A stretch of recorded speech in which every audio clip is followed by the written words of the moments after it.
মহাপঞ্চমীতে জয়চন্দ্রপুর ইয়ংস্টার ক্লাবের প্রথম বর্ষ সার্বজনীন দুর্গাপুজোর উদ্বোধন হলো বেশ ঘটা করে সাংস্কৃতিক অনুষ্ঠানের মধ্য দিয়ে।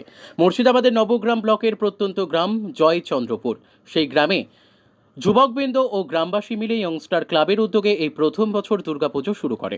এই দুর্গাপুজো ফিতে কেটে উদ্বোধন করলেন নবগ্রামের বিধায়ক কানাইচন্দ্র মণ্ডল।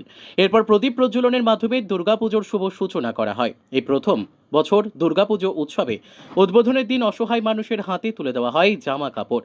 জয়চন্দ্রপুর ইয়ংস্টার ক্লাবের সদস্য রাজকুমার মণ্ডল জানান, এবছর আমরা যতটা পেরেছি নিজেদের মতো করেছি, আমরা কোনো সরকারি সাহায্য পাইনি।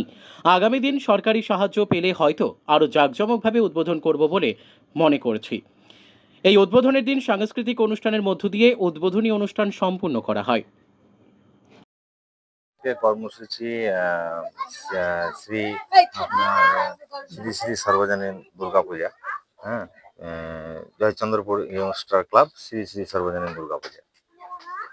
এবং এই পুজোতে আমাদের আজকে উদ্বোধন করলেন ফিতে কেটে শ্রী কানাইচন্দ্র মণ্ডল এবং আমাদের অঞ্চল জেলা পরিষদের সদস্য এবং মেম্বার তেনারা এসেছিলেন। তারা ফিতে কাটলেন এবং আমাদের আজকে পঞ্চমী পঞ্চমী আপনার পঞ্চমীতে ফিতে কেটে উদ্বোধন হলো।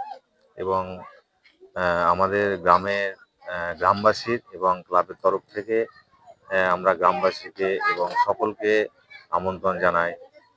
এবং আমরা কোনো সরকারি অনুদান পাই না। যদি আমরা কোনোভাবে অনুদানটা পাই, তাহলে আগামী দিন আমরা হয়তো আরো ভালোভাবে পুজোটা করতে পারি। আপনাদের এখানে দেখলাম যে আপনারা বস্ত্র বিতরণ করবেন। হ্যাঁ, এর পাশাপাশি আমাদের পুজোর পাশাপাশি একটা সাংস্কৃতিক অনুষ্ঠান এবং কিছু বস্ত্র বিতরণের আমরা আয়োজন করেছি। আপনার নাম? আমার নাম রাজকুমার মণ্ডল। আপনি?